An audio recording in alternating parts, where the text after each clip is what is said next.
I think we have to do something about a culture, a piece of the culture of medicine that has to change. And I think it starts with one physician, and that's me. And maybe I've been around long enough that I can afford to give away some of my false prestige to be able to do that. Before I actually begin the meat of my talk, let's begin with a bit of baseball. Hey, why not? You know, we're near the end. We're getting close to the World Series, right? We all love baseball, don't we?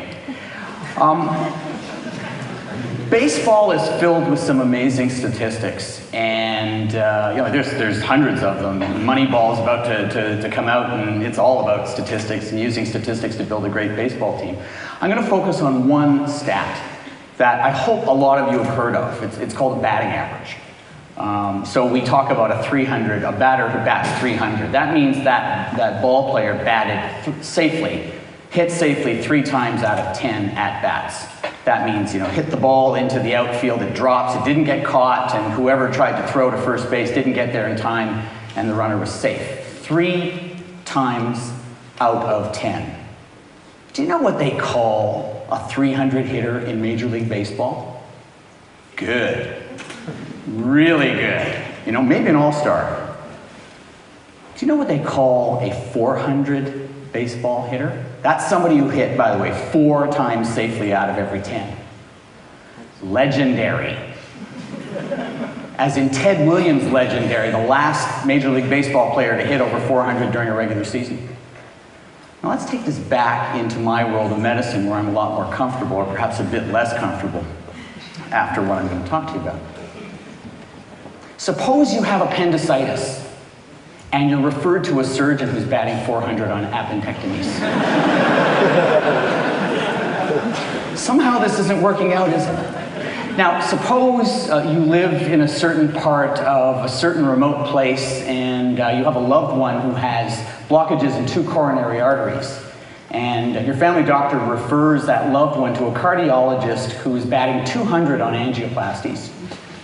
But, you know what? She's doing a lot better this year. She's on the comeback trail, and she's hitting 257. Somehow this isn't working, but I'm going to ask you a question. What do you think a batting average for a cardiac surgeon or a nurse practitioner or an orthopedic surgeon, an OBGYN, a paramedic is supposed to be? 1,000. Very good. Okay. Now, the truth of the matter is, nobody knows in all of medicine what a good surgeon or physician or paramedic is supposed to bat. What we do, though, is we send each one of them, including myself, out into the world with the admonition, be perfect. Never, ever, ever make a mistake, but you worry about the details, about how that's going to happen. And that was the message that I absorbed when I was in med school. I was an obsessive-compulsive student. In high school, a classmate once said that Brian Goldman would study for a blood test. And so I did. And I studied in my little garret at the nurse's residence at Toronto General Hospital, not far from here, and I memorized everything. I memorized in my anatomy class the origins and insertions of every muscle, every branch of every artery that came off the aorta, differential diagnoses, obscure and common. I even knew the differential diagnosis and how to classify renal tubular acidosis. And all the while I was amassing more and more knowledge, and I did well. I graduated with honors, cum laude. And I came out of medical school with the impression that if I memorized everything and knew everything, or as much as possible, as close to everything as possible, that it would immunize me against making mistakes. And it worked for a while, until I met Mrs. Drucker. I was a resident at a teaching hospital here in Toronto when Mrs. Drucker was brought to the emergency department at the hospital where I was working. At the time, I was assigned to the cardiology service on cardiology rotation. And it was my job, when the emergency staff called for a cardiology consult, to see that patient in emerge and to report back to my attending. And I saw Mrs. Drucker, and she was breathless, and when I listened to her, she was making a wheezy sound, and when I listened to her chest with a stethoscope, I could hear crackly sounds on both sides that told me that she was in congestive heart failure. This is a condition in which the heart fails, and instead of being able to pump all the blood forward, some of the blood backs up into the lungs fill up with blood, and that's why you have shortness of breath. And that wasn't a difficult diagnosis to make. I made it. And I set to work treating her. I gave her aspirin. I gave her medications to relieve the strain on her heart. I gave her medications that we call diuretics, water pills, to get her to pee out the excess fluid. And over the course of the next hour and a half or two, she started to feel better. And I felt really good. And that's when I made my first mistake. I sent her home. Actually, I made two more mistakes. I sent her home without speaking to my attending. I didn't pick up the phone and do what I was supposed to do, which is to call my attending and run the story by him so he would have a chance to see her for himself. And he knew her. He would have been able to furnish additional information about her. Maybe I did it for a good reason, you know. Maybe I didn't want to be a high-maintenance resident. Maybe I wanted to be so successful and so able to take responsibility that I would do so and I would be able to take care of my attending's patients without even having to contact him. The second mistake that I made was worse. In sending her home, I disregarded a little voice deep down inside that was trying to tell me, Goldman, not a good idea. Don't do this. In fact, so lacking in confidence was I that I actually asked the nurse who was looking after Mrs. Drucker, do you think it's okay if she goes home? And the nurse thought about it and said, very matter-of-factly, yeah, I think she'll do okay. I can remember that like it was yesterday. And so I signed the discharge papers, and an ambulance came, paramedics came to take her home. And I went back to my work on the wards. All the rest of that day, that afternoon, I had this kind of gnawing feeling inside my stomach. But I carried on with my work, and at the end of the day, I packed up to leave the hospital and walk to the parking lot to take my car and drive home, when I did something that I don't usually do. I walked through the emergency department on my way home. And it was there that another nurse, not the nurse who was looking after Mrs. Drucker before, but another nurse said three words to me that are the three words that most emergency physicians I know dread. Others in medicine dread them as well, but there's something particular about emergency medicine because we see patients so fleetingly. The three words are, do you remember? Do you remember that patient you sent home? The other nurse asked matter-of-factly. Well, she's back, in just that tone of voice. Well, she was back all right. She was back in near death. About an hour after she had arrived home, after I'd sent her home, she collapsed. And her family called 911, and the paramedics brought her back to the emergency department, where she had a blood pressure of 50, which is in severe shock. And she was barely breathing, and she was blue. And the emerge staff pulled out all the stops. They gave her medications to raise her blood pressure. They put her on a ventilator. And, you know, I was shocked and shaken to the core. And I went through this roller coaster because after they stabilized her, she went to the intensive care unit, and I hoped against hope that she would recover.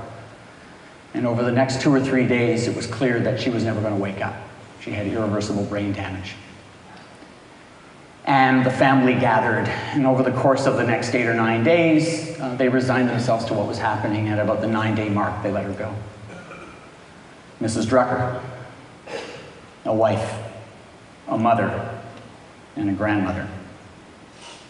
They say you never forget the names of those who die, and that was my first time to be acquainted with that. Over the next few weeks, I beat myself up. And I experienced for the first time the unhealthy shame that exists in our culture of medicine, where I felt alone, isolated, not feeling the healthy kind of shame that you feel, because you can't talk about it with your colleagues. You know, that healthy kind when you betray a secret that a best friend made you promise never to reveal, and you get busted, and then your best friend confronts you, and you have terrible discussions, but at the end of it all, that sick feeling guides you, and you say, you know, I'll never make that mistake again, and you make amends, and you never make that mistake again. That's the kind of shame that is a teacher. The unhealthy shame I'm talking about is the one that makes you so sick inside. It's the one that says, not that what you did was bad, but that you were bad. And it was what I was feeling. And, you know, it wasn't because of my attending. He was a doll. He talked to the family, and I'm quite sure he smoothed things over and made sure that I didn't get sued.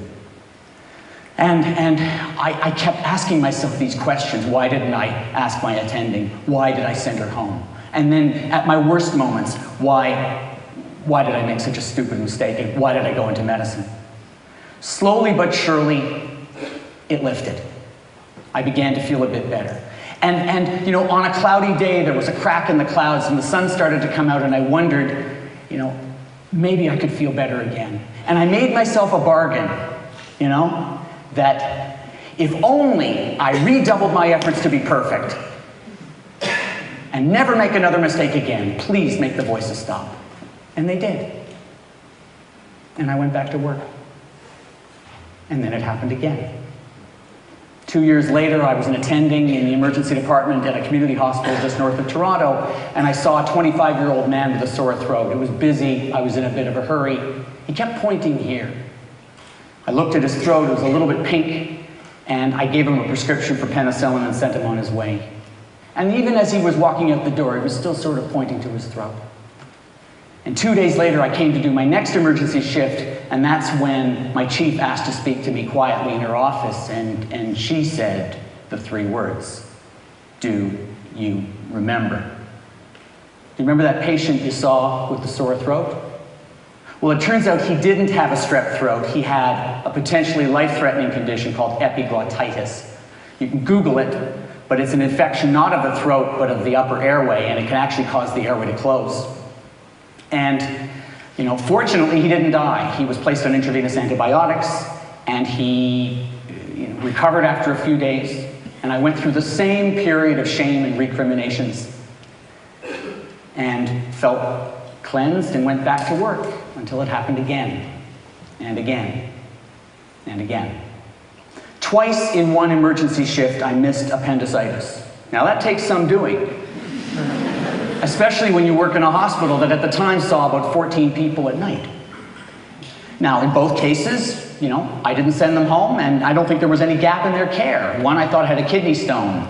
I ordered a kidney x-ray. When it turned out to be normal, my colleague who was doing a reassessment of the patient noticed some tenderness in the right lower quadrant and called the surgeons. The other one had a lot of diarrhea. I ordered some fluids to rehydrate him, and asked my colleague to reassess him, and he did. And when he noticed some tenderness in the right lower quadrant, called the surgeon. So in both cases, they had their operations, and they did okay. But each time, they were gnawing at me, eating at me. And I'd like to be able to say to you that my worst mistakes only happened in the first 5 years of practice, as many of my colleagues say, which is total BS. Some of my doozies have been in the last 5 years. Alone, ashamed, and unsupported. Here's the problem. If I can't come clean and talk about my mistakes, if I can't find the still small voice that tells me what really happened, how can I share it with my colleagues? How can I teach them about what I did so that they don't do the same thing? If I were to walk into a room, like right now, I have no idea what you think of me. When was the last time you heard about somebody talk about failure after failure after failure?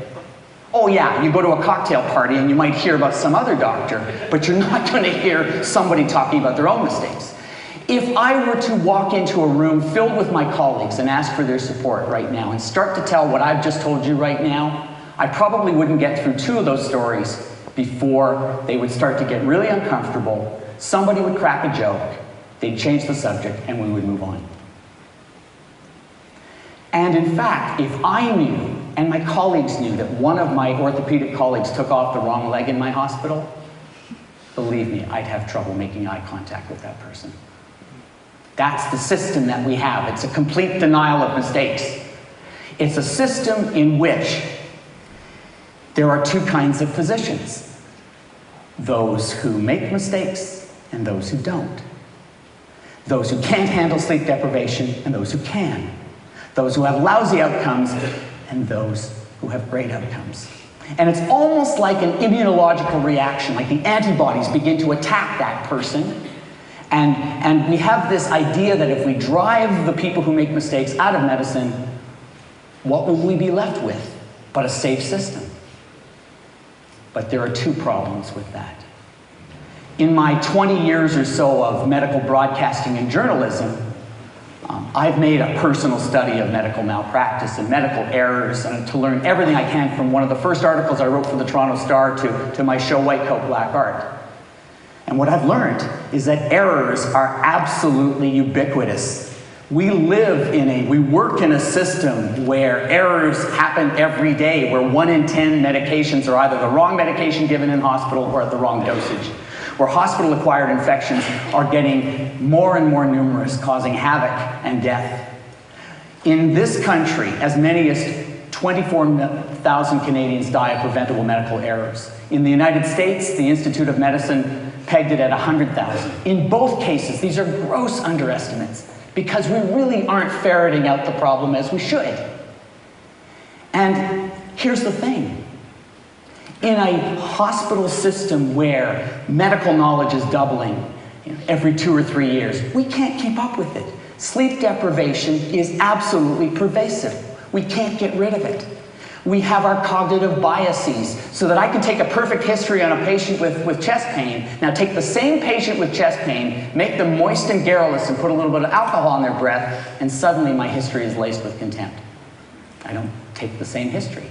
I'm not a robot. I don't do things the same way each time, and my patients aren't cars. They don't tell me their symptoms in the same way each time. Given all of that, mistakes are inevitable. So if you take the system as I was taught and weed out all the error-prone health professionals, well, there won't be anybody left. And you know that business about people not wanting to talk about their worst cases? On my show on White Coat Black Art, I made it a habit of saying, here's my worst mistake, I would say to everybody from paramedics to the chief of cardiac surgery. Here's my worst mistake, blah, blah, blah, blah, blah. What about yours? And I would point the microphone towards them. And their pupils would dilate and they would recoil. Then they would look down and swallow hard and start to tell me their stories. They want to tell their stories. They want to share their stories. They want to be able to say, look, don't make the same mistake I did. What they need is an environment to be able to do that. What they need is a redefined medical culture. And it starts with one physician at a time. The redefined physician is human, knows she's human, accepts it, isn't proud of making mistakes, but strives to learn one thing from what happened that she can teach to somebody else. She shares her experience with others. She's supportive when other people talk about their mistakes. And she points out other people's mistakes, not in a gotcha way, but in a loving, supportive way, so that everybody can benefit. And she works in a culture of medicine that acknowledges that human beings run the system, and when human beings run the system, they will make mistakes from time to time. So the system is evolving to create backups that make it easier to detect those mistakes that humans inevitably make, and also fosters in a loving, supportive way places where everybody who is observing in the healthcare system can actually point out things that could be potential mistakes and is rewarded for doing so, and especially people like me, when we do make mistakes, we're rewarded for coming clean. My name is Brian Goldman. I am a redefined physician. I'm human. I make mistakes. I'm sorry about that. But I strive to learn one thing that I can pass on to other people. I still don't know what you think of me, but I can live with that. And let me close with 3 words of my own. I do remember.